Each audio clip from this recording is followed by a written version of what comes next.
Welcome to Postcards to the Universe with Melisa Caprio. Do you believe in magic?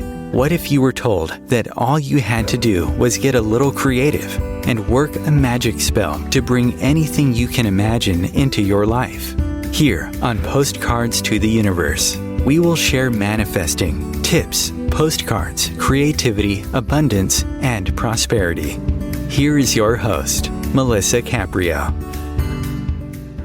Hello and welcome to Postcards to the Universe with Melisa, creating the life you crave. I hope you guys are doing well. How's everybody doing today on this lovely Wednesday afternoon? At least it's afternoon where I am. It's 4 o'clock here, my time.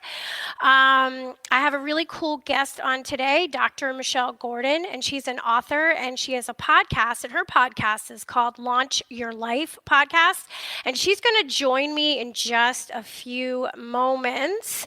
For those of you who listen to my show every week, I love to say thank you for coming back. I really appreciate you listening to my show, and I love getting the comments and emails from people who listen to the show and really enjoy my guests. So thank you so much for that.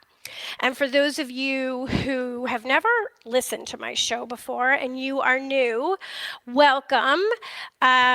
Just a little bit about me. I am a photographer and I'm also an author, and I have a book out. It's titled Postcards to the Universe, Harness the Universe's Power and Manifest Your Dreams.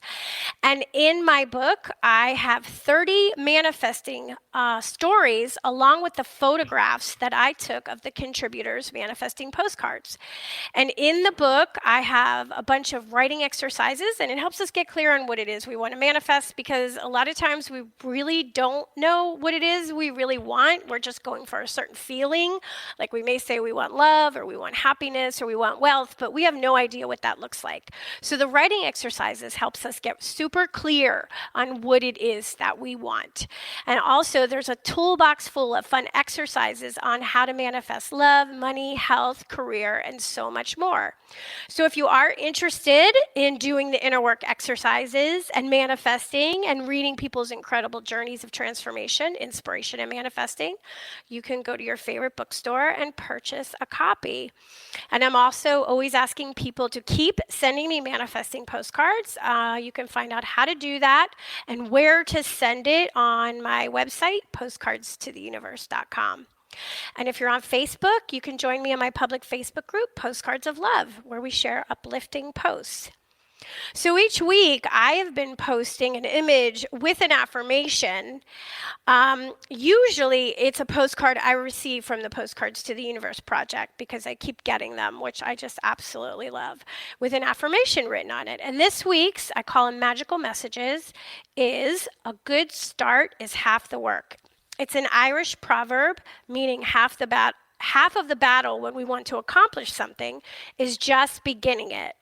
Sitting down to start something that requires significant energy can often feel like the hardest part of whatever it is we want. But getting started is about understanding and overcoming the obstacles. Be they mental, emotional, physical, that can hold us back from diving right in. And procrastination is not waiting. It is more than delaying. It is a decision not to act, according to psychologist Joseph Ferrari. It's very helpful and useful to gather information to make an informed decision.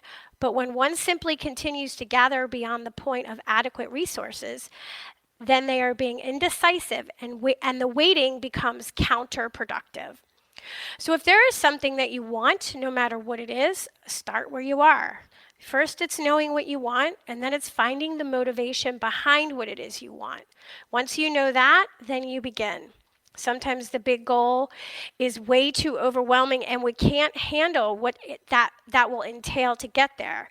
So just bite off a small chunk. Start small. What is one small thing you can do that leads you to your ultimate desire? Humans do much better taking on things in small steps. We need to practice being in an energetic match for what it is we want. So if what we want is to go from poverty to the first billionaire in our family, maybe we should start small with building up our bank account in small increments.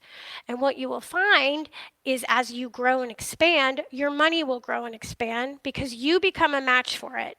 No one is a billionaire with poverty energy. It's impossible. But once you start, you have made that commitment, you have accomplished the hardest part and already put in half the work. From there, each step should get just a little easier until you finally are where you wanted to ultimately be. Okay. So just wanted to share that with you guys. And next week, I have Magic Barclay, a single mother of two, stress, and the roller coaster of life has seen her face her mortality numerous times. Cancer, Lyme disease, stroke, diabetes, heart attack, and a hypoxia survivor. Magic has seen how treating the root cause of any illness gives people the tools to acquire a level of health only dreamed possible. She's the author of 4 books and a sought-after speaker and the host of a Magical Life, Health, Wealth, and Weight Loss podcast. So she'll be with me next week. But today I'm going to get to my guest that I'm really excited to talk about. She's got a lot of stuff going on, and she's an expert at this, so this will be really good for us women.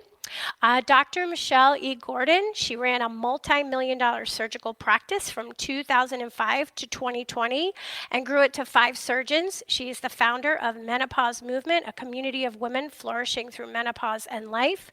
And she says, I founded this movement when menopause hit me hard. I looked and looked, I kept searching, and I could not find help anywhere, even as a doctor. So I set to work learning. The result was a transformation of my entire life, not just menopause. And I want to share this with you because if I can do it, anyone can. This is what she wrote. I wrote Managing Menopause, the ultimate menopause guidebook, to help guide women just like you and me through the menopausal years. I've also co-authored the Menopause Movement, Recipes for Living Cookbook for Menopause and Beyond. Her mission is to demystify menopause and help women thrive during this stage in life. You can listen to Dr. Michelle's podcast titled Launch Your Life Podcast with Dr. Michelle Gordon. And right now, the podcast is at www.menopausemovement.com. Welcome, Dr. Michelle Gordon. I'm so happy to talk with you today. Thanks so much for having me. You can also get to the podcast at launchyourlifepodcast.com. Okay, perfect. Because I wanted to ask you that because Dr. G and I were talking right before the break, and she's moving away from working exclusively with menopause into other things. So we're going to definitely get into that. But I want to talk about, actually, it kind of fits in because women in middle age and how our bodies are changing and we're changing and all the things that we live a lot longer now. So we want to change our life. So there's a lot of things that maybe we never saw ourselves doing at 20, but now at 50, we totally maybe want to take on those challenges. So we're going to talk a lot about that. So I didn't know if there was another website for them to listen to Launch Your Life Podcast, but really all you have to do is Google Launch Your Life Podcast and they'll find you, correct? Really? Gotta love correct. Google. Yeah. That's true, yes. Okay, so let's talk a little bit about your book. Managing Menopause, because I looked and I know your book is still listed for sale, the Ultimate Menopause Guidebook, and you said it's based on your personal experiences with aging, women's health, and menopause. Can you share a little bit about your experiences and why you wanted to write the book? Well, menopause for me was it was just a big wake-up call. I had no idea what was happening to me. And all of a sudden I'm laying on the couch and I have this, I felt embarrassed. I'm like, why do I feel embarrassed? And because when I'm embarrassed, I have a flush. It's just something that I do. So I'm laying on the couch reading a book and I'm feeling embarrassed. I'm like, what the heck is this?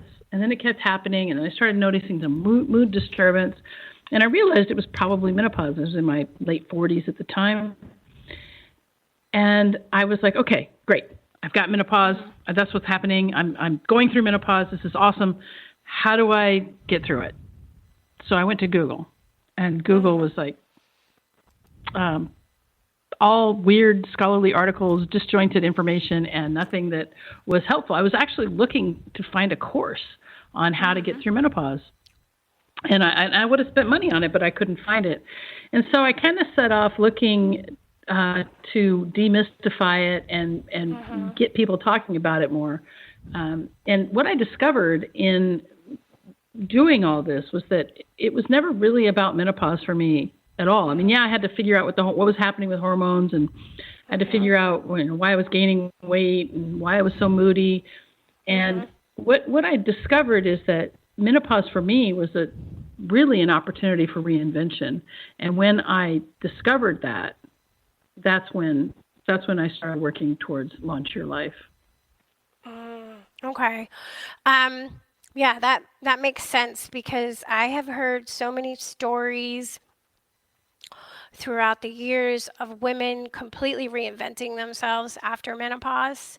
It's like this. There's a part. I mean, a lot of women, who are dying to hold on to their youth. Like they want to hang on to it, like with with everything that they can, right?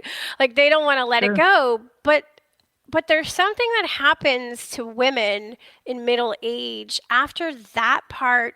Our childbearing years are over, and we don't always know how to navigate all of our feelings. So can you share, you said that it was more than just menopause for you. So can you share a little bit about when women come to you and say, Dr. G, I'm dealing with all of this. Like, what do I do?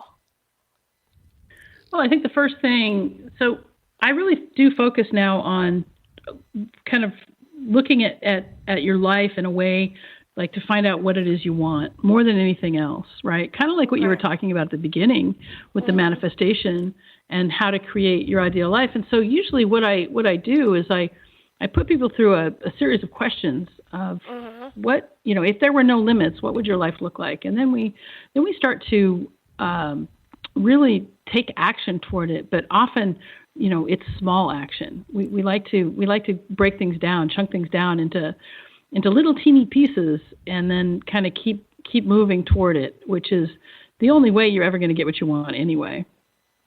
Right. Well, that's true. Yeah. Well, yeah, you take these small little chunks at a time. So women who, before menopause, there's perimenopause, and I didn't know until my doctor informed me that women can be in perimenopause for up to 10 years. That was like wild when I first heard that. So do you think like our hormones are sort of running the show? Like, why is it that we get belly fat, in middle age? And why is it that sex and intimacy change and all that stuff that starts to happen to our bodies? Like, how can we process that as we're also processing a whole different chapter in our lives? So the first thing I want to say is that perimenopause is what most people think is menopause. Right. So when you've been through menopause, you're really postmenopausal, and so I think that there's a nomenclature problem. Yeah. But at the end of the day, there's a lot of people out there who think that if you just balance your hormones, you're going to be better.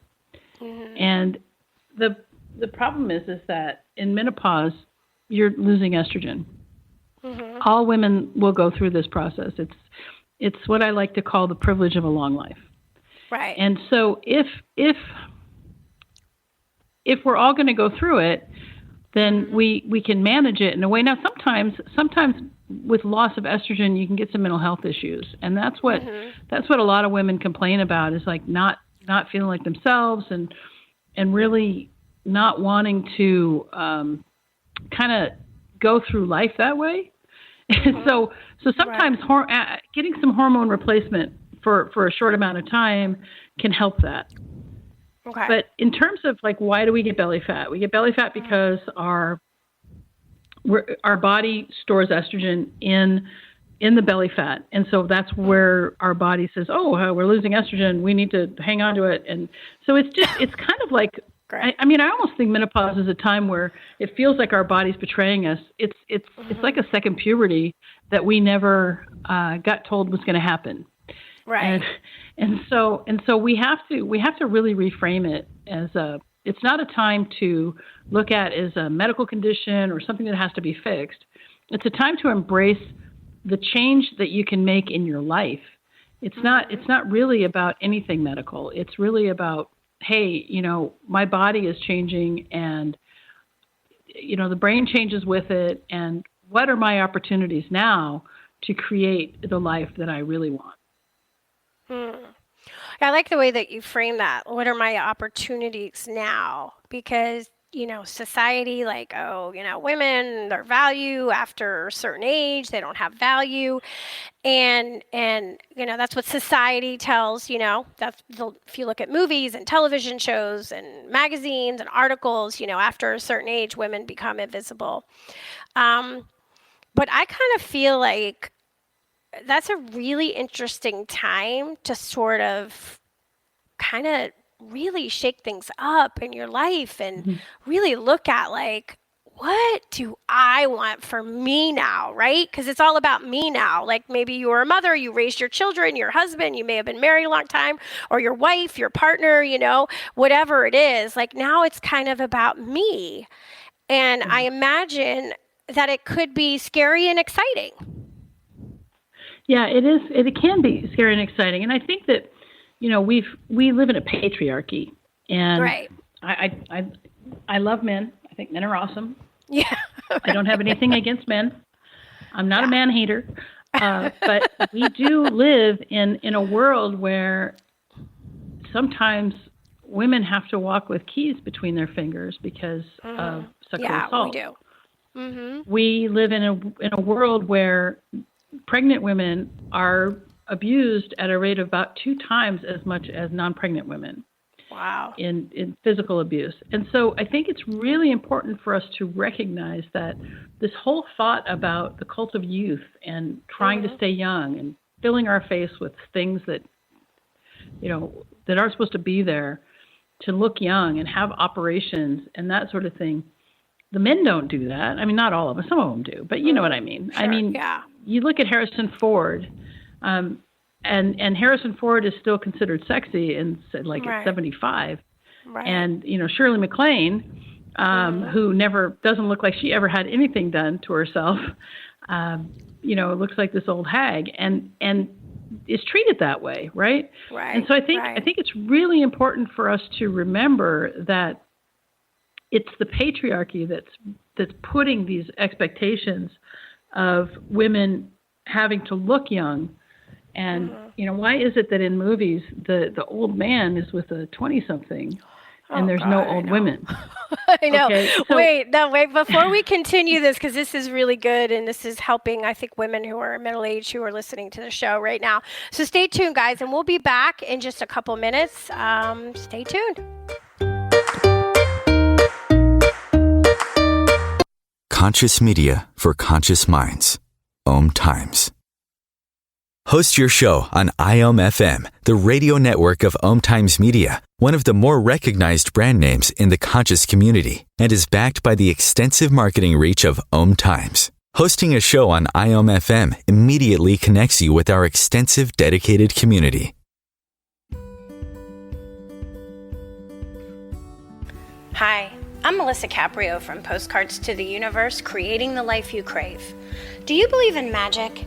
What if I told you all you had to do was get a little creative and work a dream spell to bring anything you can imagine into your life?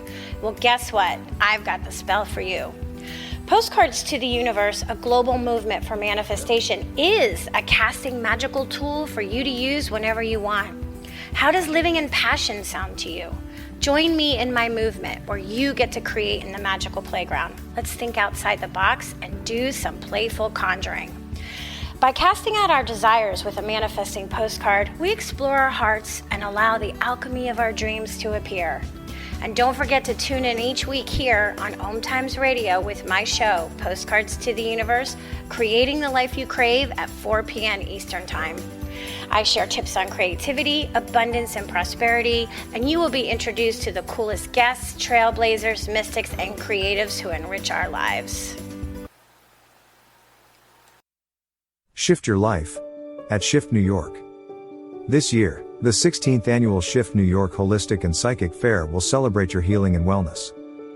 Join us this October 29th and 30th as we are featuring top holistic practitioners and the best spiritual teachers from the Northeast. Join one of our free workshops on spiritual topics to help you shift your life.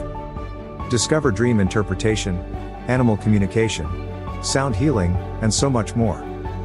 Other activities include tarot reading, alternative energy, spiritual healing, mediumship. Private readings and energy healings are also available. You will not want to miss this. Pre-book to guarantee your spot. Shift your life with us. Learn more at shiftnewyork.com.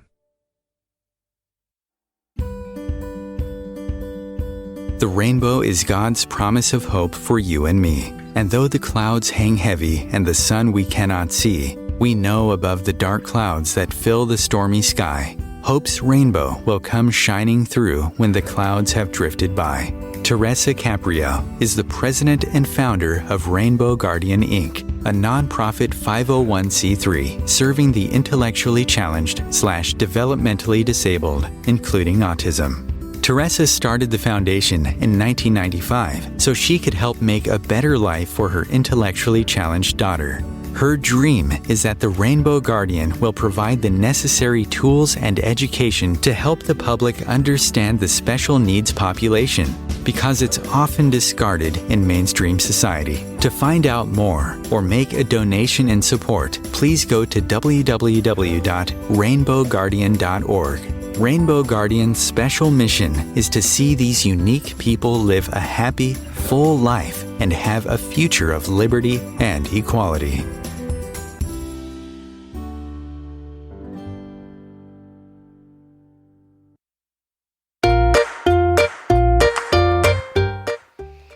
Welcome back. So if you're just joining me, I have Dr. Michelle Gordon with me today, and we're talking about focus on women around middle age when their bodies change and their lives change and everything changes. So Dr. G, we were talking about women when we hit middle age and living in a patriarchal society. So I'll let you finish your thought. Yeah, so it was really around the fact that as women now, we are responsible for whatever the experiences that we want to have, and we need to take our power back. You know, after spending a lot of time, a lot of times what we do as women is we make sure that the men in our lives have this career that they want, or we make sure we shuttle our kids back and forth, make sure our kids are ready to go. And now middle age hits us and we don't have kids at home and the career is settled, or maybe the relationship ends and it's our time. This is our time. And so that's kind of my thought about how to deal with the patriarchy in middle age. Yeah.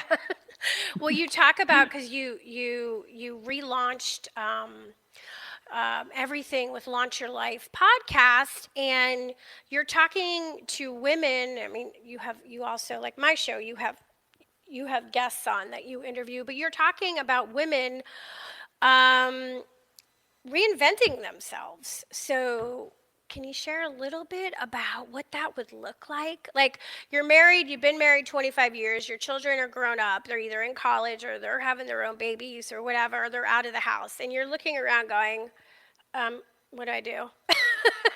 Exactly. I want to do something, I still have so much in me to contribute. So what do we do? Right. So that's where we have to really look at how do you want to feel in life? What do you want to, what kind of maybe dreams have you put on the back burner? What did you want to do when you were young that you couldn't do now? And I'll say, I'll give you an example from my life. Was when I was younger, I ran a lot. I was a runner. I was competitive and I liked running. And then I had open heart surgery at age 18 and I stopped running.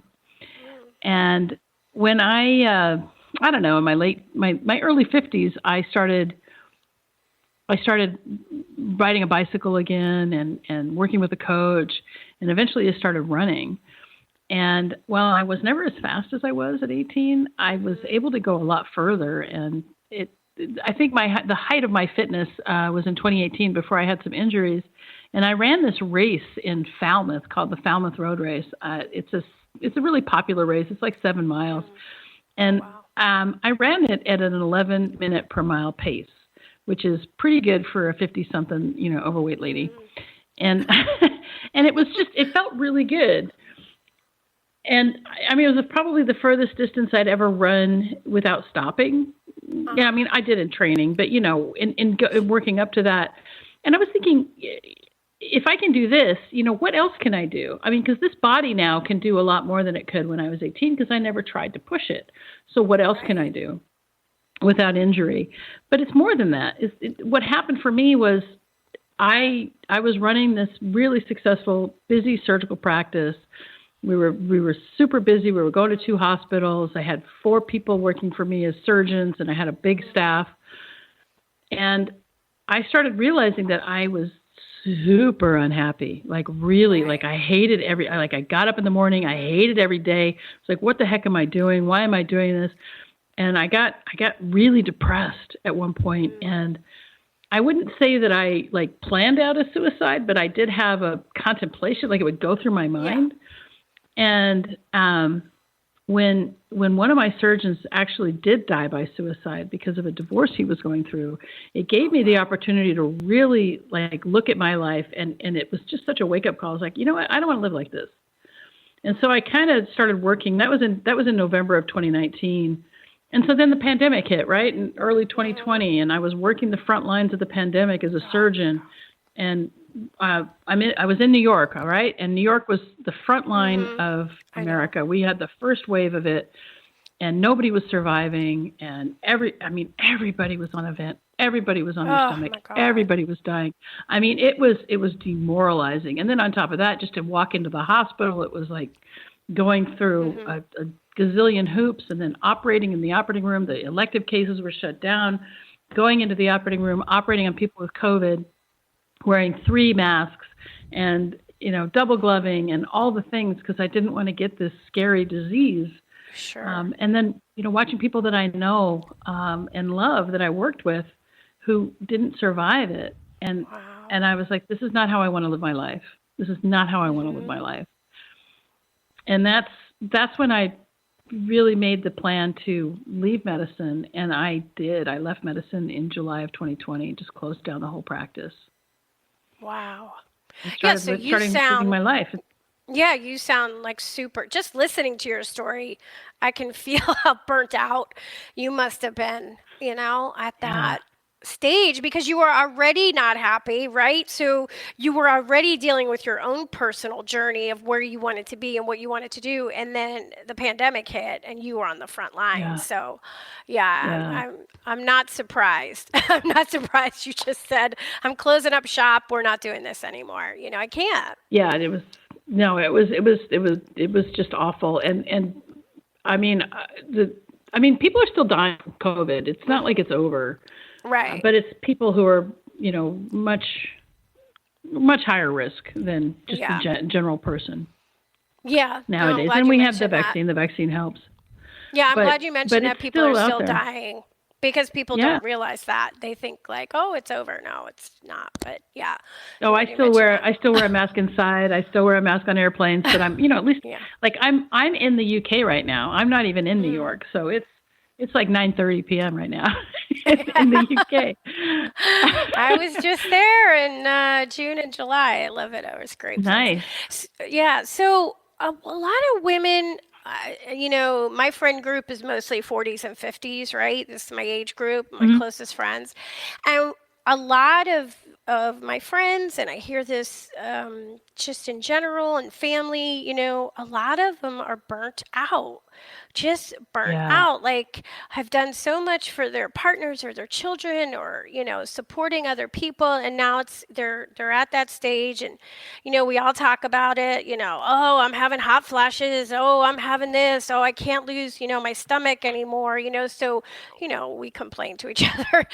And a lot of women just don't have the energy to maybe take, pivot their life and maybe take the next step, or a new step, or a first step, like I talked about earlier in the show. So Sure. what question? Okay, so this is the question. What question should women in our age group be asking themselves when we're burnt out? Well, I think the first thing is to remember that self-care is not just bubble baths. Self-care is choosing yourself. And that means saying no. And one of the ways to get out of burnout is to say no a heck of a lot more. That's one way. All right. The other thing is if you want energy, you've got to start with your diet. And I know, you hear it all the time. Behavior change is hard. We don't want to. But I'm telling you, if you want energy, man, cut out simple carbs and sugar and vegetable oil. You cut those things out. So the seed oils like canola, corn, cottonseed, soy, safflower, sunflower, things that are fried in restaurants, that kind of thing. When you cut that stuff out of your diet, you get an amazing amount of energy. You get mental clarity. Now, you might have, a few days of not feeling great when you do that. Right. And I'm not saying go full keto, but what I am saying is cutting out, just going to whole natural foods, especially for women in the middle age group, around perimenopause, menopause time. When you start to do that, if you're looking for energy, you're looking for clarity in your life, you're looking for more of feeling alive, start with diet. I mean, that's the best advice I can give you. Start with diet and cut out sugar. Cut out sugar, And alcohol.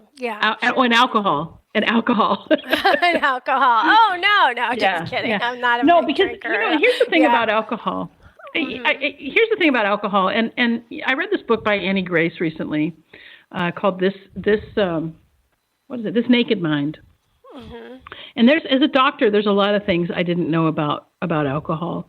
And the reason we don't get taught a lot of this stuff is because the government funds medical school, the government funds residencies, and they care about sick care. They don't care about health care, right? Of course, right. We know. So when it comes to alcohol, women who drink have a 15% higher chance of breast cancer. I did hear that. Yeah, I did hear that. And I mean, if that alone isn't enough, alcohol is a drug that always makes you want more. It doesn't matter whether you have a half a glass of wine every night. You're going to want it every day or what. It's. I was really surprised about the how addictive alcohol is, and we don't talk. It's not just alcoholics. It's everybody, because alcohol actually can rewire your brain. And so I found that to be completely eye-opening. It's like, well, if that's the case, why am I using this drug? And so I don't drink. I mean, I'll have maybe an occasional glass of wine, but I really stay away from it because, number one, I don't want breast cancer. And number two, I feel better when I don't. Yeah, I do too now. And for me, I used to be a cigarette smoker, and they go hand in hand. So once I gave up smoking, alcohol just kind of went with it. So I'm like you, every once in a while I'll feel like something, but not very often. But to just talking about health, is there a supplement that maybe we should be incorporating, a mineral or a supplement we should be incorporating at this age in our lives? Because I read so many conflicting things like magnesium or potassium, but you don't want too much. That could be dangerous. So what should we be taking as a supplement? Well, let me address magnesium for a second. Okay. So magnesium, especially if you're headache prone, all right. If you're taking magnesium glycinate, you take a couple of those at night before you go to bed. Most likely your headaches will get better. Okay. If you have constipation, magnesium oxide is the answer. Oh, okay. And the thing about magnesium is you can take as much as you need until you get running stools. And that's going to be the answer that you're taking too much, because you're going to it's going to go out. So that helps. So those are a couple things. Now, in terms of, I don't want to give any medical advice here. No. And in terms of supplements, I don't recommend very many supplements. I say, magnesium if you get headaches. I say zinc and vitamin C right now because of what's happening with COVID, and we found that those, some of the studies said that helps. So when you take vitamin C, you want to take a little bit of zinc, and then most people are vitamin D deficient. Yes. And so you really do have to go to a doctor and get your blood tested for that. I had to get the 50,000. Which is weird because I live in Florida. So you would think I wouldn't it doesn't be. matter. I know. Yeah, most people are. But the thing is that when you're vitamin D deficient, you have a much higher risk for inflammatory problems like Hashimoto's and some kinds of cancers and things like that. So you want to make sure that those things are normal. But then if you really want to find out about supplements from a pharmacist, I did a few interviews on the Menopause Movement podcast, which it's all under Launch Your Life now, but it used to be called Menopause Movement. And her name is Sharzar Green, and it's basically supplements for menopause parts 1, 2, and 3, probably just a simple Google search will find it. But you can go to menopausemovement.com/podcast, and there's a whole list of podcasts that we've done. And it was in the, there's 168 podcasts there. And so it's probably in the 50s. So that's probably the way, if you really, really want to know about what a pharmacist recommends for supplementation for menopause.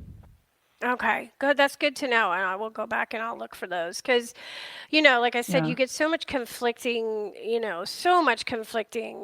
information all the time. One day caffeine's bad for you, then it's good for you. Like you said, red wine, they say is good for you. Now it's bad for you. So, you just don't, you just don't know anymore. So, you have to listen to experts who study this stuff. Well, the problem is with almost everything. There's a clinical study. There's a they say there's we've done clinical study that shows this and this, and the problem is that oftentimes that data is manipulated, and they throw out things that they shouldn't. And so the best place to get a study is in a good peer-reviewed journal like New England Journal of Medicine. I wouldn't say if some company says, okay, this study shows this, that's not a valid study. It's got to be a peer-reviewed study. Good to know. Yeah. All right, let's take our second break here. And I want to talk about what we can do as women, to reinvent ourselves later in life. Stay tuned, guys. Be right back.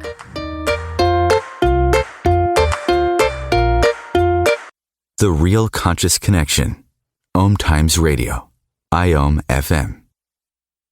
OMTimes Magazine is one of the leading online content providers of positivity, wellness, and personal empowerment. A philanthropic organization, their net proceeds are funneled to support worldwide charity initiatives via Humanity Healing International. Through their commitment to creating community and providing conscious content, they aspire to uplift humanity on a global scale. OMTimes, co-creating a more conscious lifestyle. Imagine yourself being transported to India, to the banks of the Ganga and an ashram in Rishikesh. Visualize that you are welcome to satsang with an American sannyasi who shares the wisdom of her guru. Your visualization has manifested. Join Sattvi Bhagawati Saraswati for inspiration and transformation every Thursday at 11 a.m. Eastern on OMTimes Radio.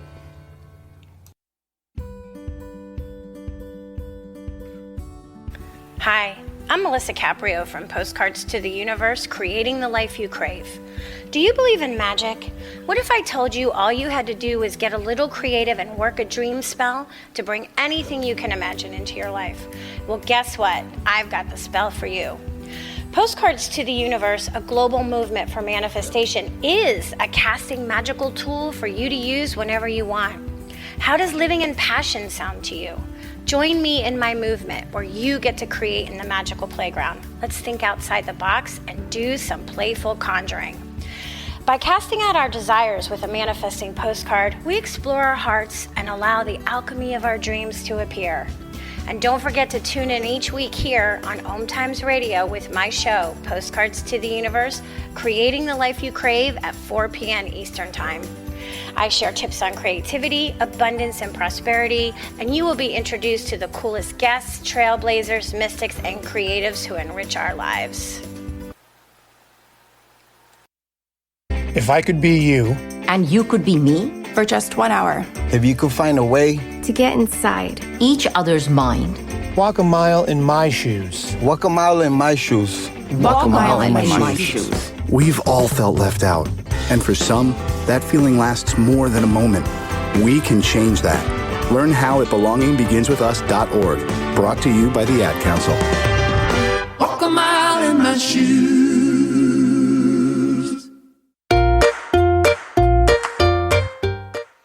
Welcome back. So, Dr. G, you say that you care a lot about personal transformation and behavior change. What do you mean by that?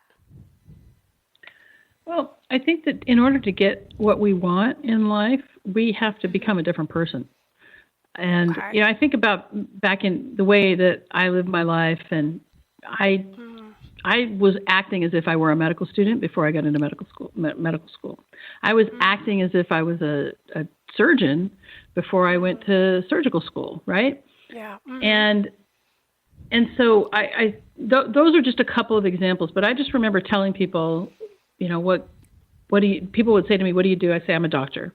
People would say, what do you do? I'm a surgeon, right? And I got myself to really understand that. And I, at one point, decided I wanted to be an athlete, and I had to tell people I'm an athlete, and I had to believe it myself. And so I think that in order to get what it is we want, we have to step outside of the box that we create with our thoughts and walk into the new person that does the things that we want. And that's behavior change. And that's what I think is the most important. In order to get what we want, we have to look at what exactly we have to do, be first, and then do to get the things that we want.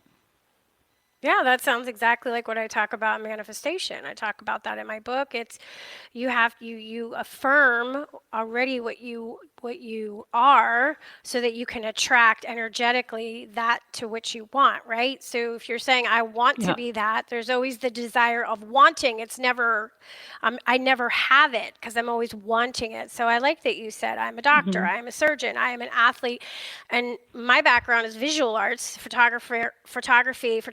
So I've been saying I'm a photographer for years, but after I never expected to write a book, really, just kind of fell out of the project that I was working on.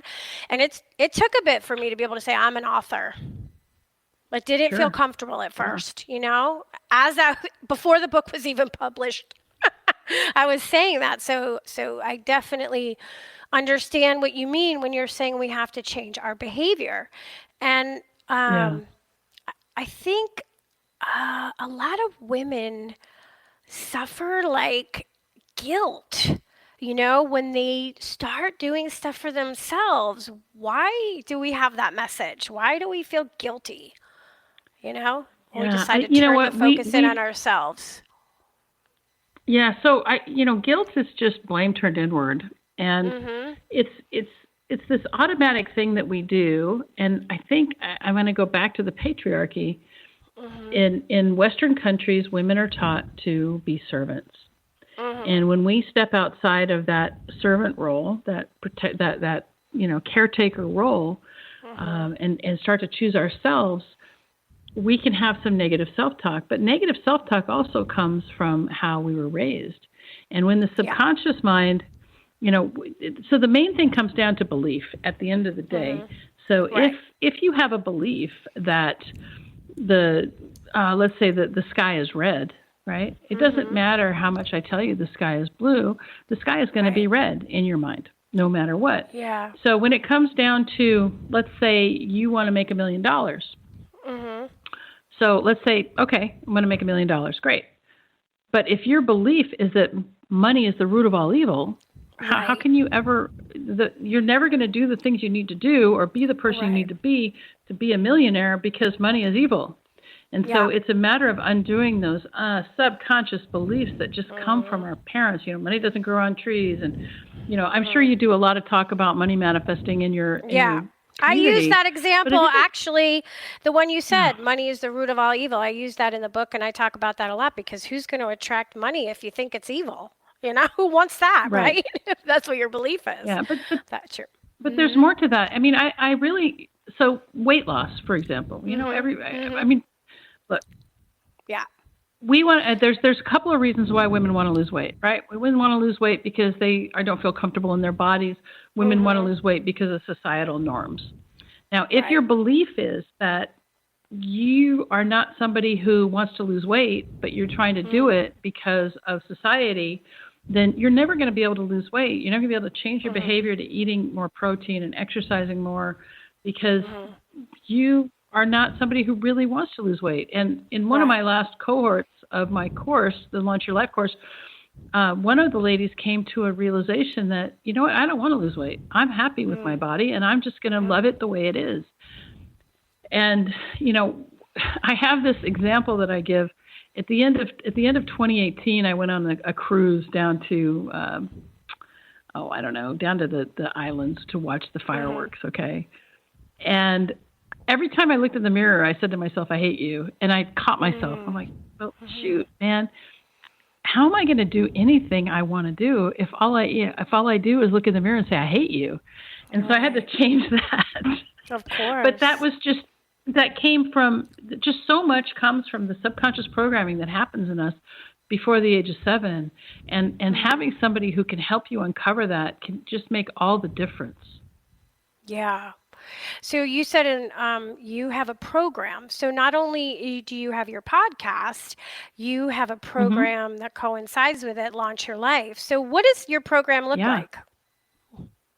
So it's a 1-year container, and it's really geared toward high achieving professionals like me. So doctors, lawyers, and not just women. It's for men too, but it's really for, maybe business owners, successful business owners who feel stuck or exhausted.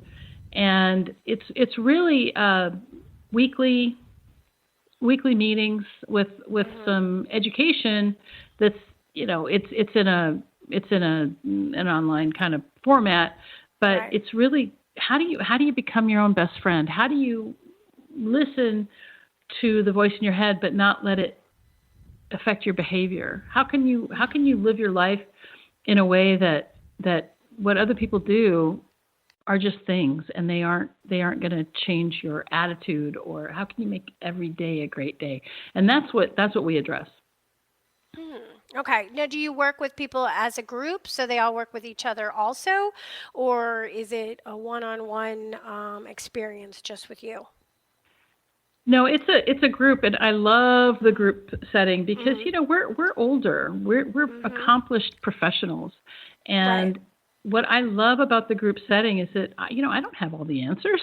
I just facilitate conversation. But there are some really amazing. I've had PhDs in my programs. I've had high-powered lawyers and doctors, and it's really a joy to help them discover themselves and see where their beliefs are limiting them.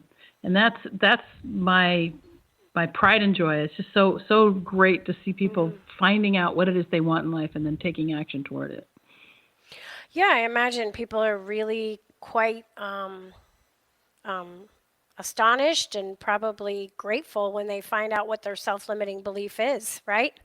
Like, oh, finally I uncovered what this is and where it came from and why everything around me looks like this instead of like this, right? Right. Because I think most of us have a self-limiting belief, at least 99.9 of us, that I'm not enough.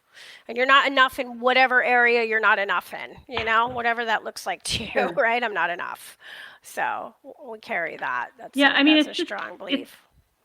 The thing is that, no matter what level you want to get to, so if you want to get, you want to make your first $1,000, online, or you want to make your first, $10,000 online, whatever, that requires you to be a different person. And in order to be a different person, there's going to be beliefs that you have to uncover that are holding you back, because every limitation that we have is a limitation in our minds. I can't do that because of why, because the world says I have to, never leave America, or, or I have this belief that I can't drive across the country or whatever.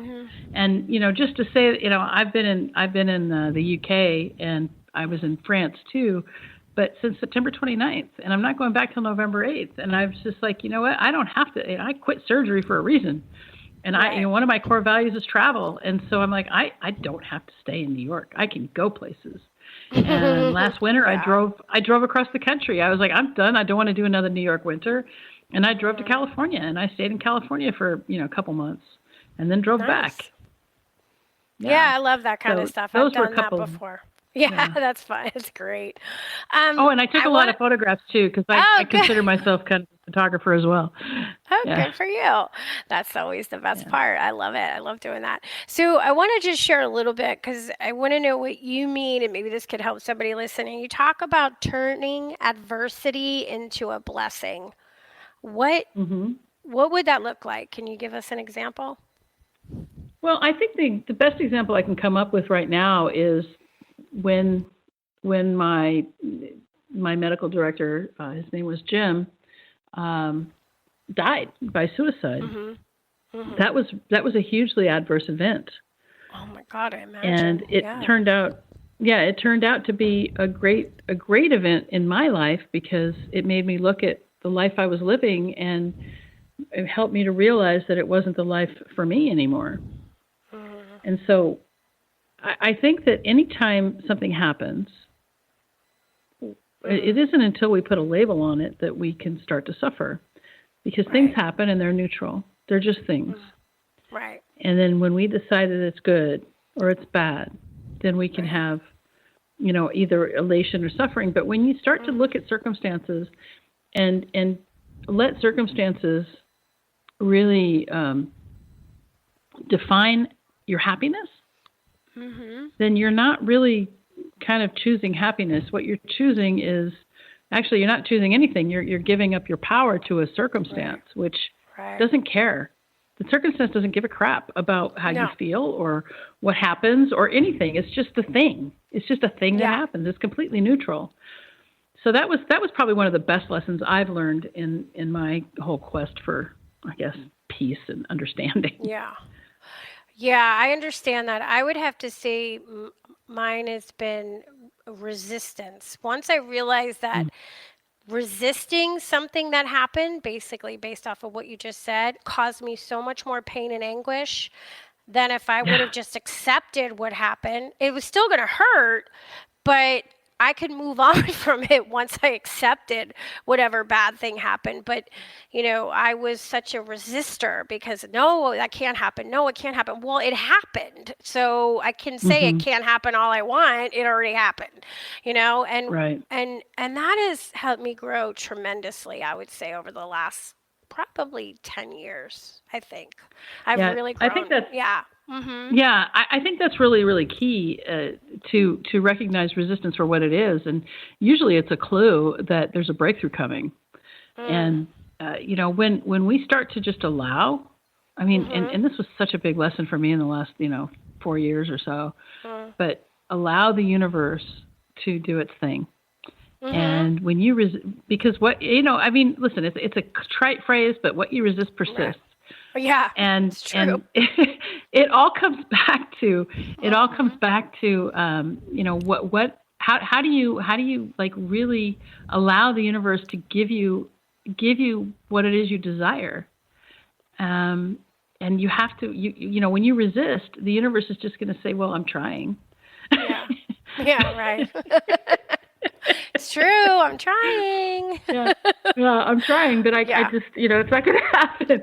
So, when it comes to manifesting, I learned a bit about how to get help yourself become somebody different. And that is by just asking yourself a question. How did I get to this? How did I be, and obviously you're not going to start with how did I become a billionaire, because that's that's out there. Like if you only have like $500 in the bank, you can't start with that. Exactly. But you can start with how did I double my bank balance? Mm-hmm. But when you start to ask questions, the subconscious mind has to go to work to solve that.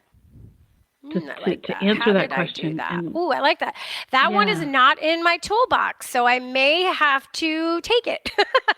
Yeah, that's fine. How did I do that? Because that I haven't posed the question in those terms. So I like it. How did I do that?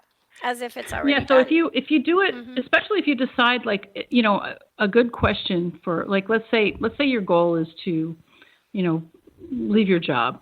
All right, because you hate your job, you got a soul-sucking career, and it's driving you crazy, which is what my thing was.